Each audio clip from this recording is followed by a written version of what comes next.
आज की क्लास में हम एनसीईआरटी के अनुसार पहला नंबर चैप्टर में केमिस्ट्री को समाप्त पीछे के टॉपिक को करने के बाद आज शुरुआत की है, स्टार्टिंग की है पदार्थ की प्रकृति, नेचर ऑफ मैटर। देखिए बच्चे, नेचर ऑफ मैटर क्या है इसको समझना है। फिर हम लोग को समझना है यहाँ पे कि पदार्थ का वर्गीकरण क्या है, ये इंपॉर्टेंट पॉइंट है। ठीक है, आइए देखते हैं एक बार फिर से पदार्थ की प्रकृति यानी नेचर ऑफ मैटर। पदार्थ बोले तो द्रव्य, वो द्रव्य जो वस्तु को तौल सके, भार को तौल सके, वही द्रव्य की बात है। तो पदार्थ यानी द्रव्य। पदार्थ का परिभाषा यानी मैटर का परिभाषा करता है कि वैसा वस्तु जिसमें निश्चित स्थान में निश्चित द्रव्यमान रहता हो उसे पदार्थ कहते हैं, यानी इसको पदार्थ बोला जाता है। याद रखिएगा। एग्जाम्पल में जैसे पेन, कॉपी, किताब, धातु इत्यादि ये सब आता है। चलो याद हो गया पदार्थ किसको कहते हैं। चलो ये बात बिल्कुल ध्यान में रखिए। आइए बात करते हैं हमारे आसपास सभी प्रकार के वस्तु को पदार्थ। हमारे आसपास के जितने भी है ना उसको क्या कहेंगे, तो उसको कहते हैं पदार्थ। क्या कहते हैं? पदार्थ। जो हमारे आसपास में जैसे में टेबल, कुर्सी, बेंच, हम, हवा, ये घर सब पदार्थ है, इसको पदार्थ मानते हैं। आइए आगे चलते हैं। भारत के एक महान ऋषि मुनि का नाम, भारत के एक महान ऋषि मुनि थे, उनका जो है ये बात बिल्कुल ध्यान में रखिएगा। उन्होंने बताया था कि मनुष्य के शरीर, जो ये मनुष्य है ना, इसके शरीर कुल 5 पदार्थ यानी कुल 5 प्रकार के तत्व से मिलकर के बना हुआ है पदार्थ। इसको याद रखिएगा, इस चीज को ध्यान में रखिएगा। आइए पदार्थ का 5 तत्व कैसे होता है। तो पहला छिद यानी कि मिट्टी, जल यानी कि जल, पावक यानी आग, गगन यानी आकाश, समीर यानी वायु। इसको याद रखना बच्चे।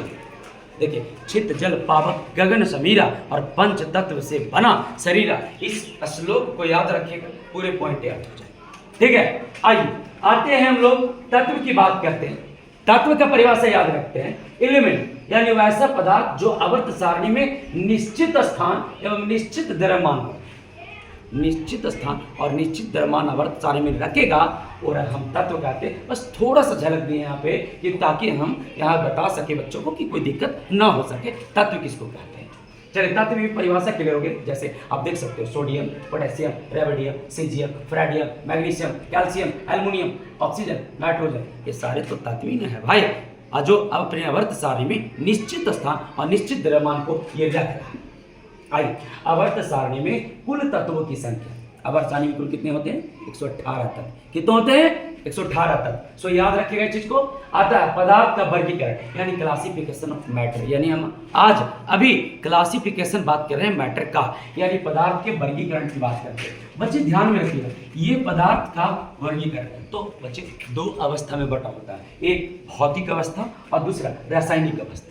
एक भौतिक अवस्था यानी फिजिकल स्टेट और एक रासायनिक अवस्था यानी केमिकल स्टेट। इसको याद रखिएगा। देखिए भौतिक अवस्था बच्चे आपको पढ़ा दिया गया था यहाँ पर कि ठोस, द्रव, गैस, प्लाज्मा, कांच, ये आपने 10वीं क्लास में पढ़े होंगे, लेकिन यहाँ पर आपको डीपली प्लाज्मा और कांच के बारे में बताया जाएगा। आपको यहाँ डिफिनीशन बताया गया, यहाँ पर पूरे प्रॉपर्टी जिसका बताया जाएगा आखिर ये कैसे होता है। जो तो आइए ठोस, द्रव, गैस, प्लाज्मा, कांच ये सब पदार्थ के भौतिक अवस्था के अंतर्गत आता है और ये भौतिक अवस्था हम लोग पढ़ने वाले हैं। ठीक है, आइए रासायनिक अवस्था। बच्चे याद रखना, रासायनिक अवस्था को 2 भाग में बांटा गया, एक अशुद्ध पदार्थ के रूप में और दूसरा शुद्ध पदार्थ के रूप में। एक है इम्प्योर सबस्टांस और एक है आपका प्योर सबस्टांस। सो बिल्कुल इस बात को ध्यान में रख लेना।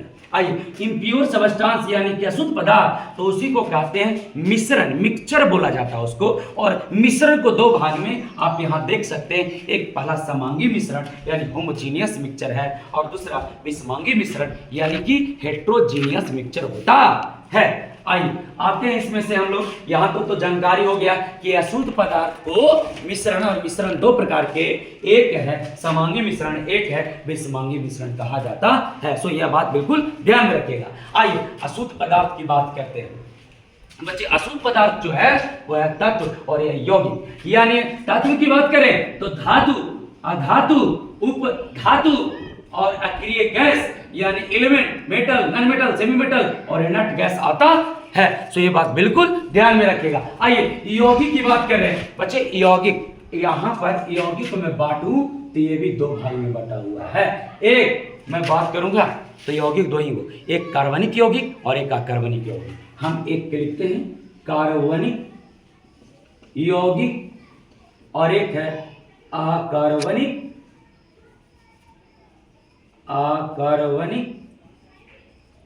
यौगिक। एक को कहते हैं ऑर्गेनिक कंपाउंड और एक को कहते हैं इनऑर्गेनिक कंपाउंड। सो यहां तक के आपको बिल्कुल ध्यान में रखना है। केमिस्ट्री के प्रत्येक लेक्चर के अंदर में आपको मैं बताते जाऊंगा। यहां तक के बताते हूं, पदार्थ के प्रकृति से चालू किए हैं, वर्गीकरण तक आए हैं। हम अगले लेक्चर के अंदर लेक्चर नंबर 2 में लेके आएंगे भौतिक अवस्था यानी ठोस, द्रव, गैस, प्लाज्मा और कांच के बारे में पढ़ाएंगे वहां पर। और फिर रासायनिक अवस्था एक क्लास बनेगा। फिर यहाँ पर आपको जो है शुद्ध और अशुद्ध का एक लेक्चर बनेगा। उस लेक्चर के अंदर में प्रत्येक केमिस्ट्री के पॉइंट को आपको बताते चल जाएंगे। इसी प्रकार से बच्चे आप ध्यान में रखिएगा, जिस तरह से आपको मैं बायोलॉजी पढ़ाया ठीक उसी तरह से आपको मैं केमिस्ट्री पढ़ाया और ठीक उसी तरह से मैं आपको फिजिक्स के भी क्लास को दूंगा। एक एक पॉइंट करके क्लियर करके आपको वीडियो आपको यूट्यूब पे लोड हो जाएगा। बस आप सब्सक्राइब कीजिए चैनल को और अपने दोस्तों के पास क्लास 11th के लिए शेयर कर दीजिए ताकि वो मुफ्त में पढ़ लें, फ्री ऑफ कॉस्ट में पूरे पॉइंट को नोट कर लें, फेयर कॉपी बना लें। और कहीं दिक्कत हो तो बिल्कुल कमेंट्स में बताएं कि सर इस स्थान पर दिक्कत हो रहा, मैं फिर से उसका लेक्चर बना करके आपको डालने का प्रयास करूंगा। ओके, आज के लिए इतना ही, धन्यवाद।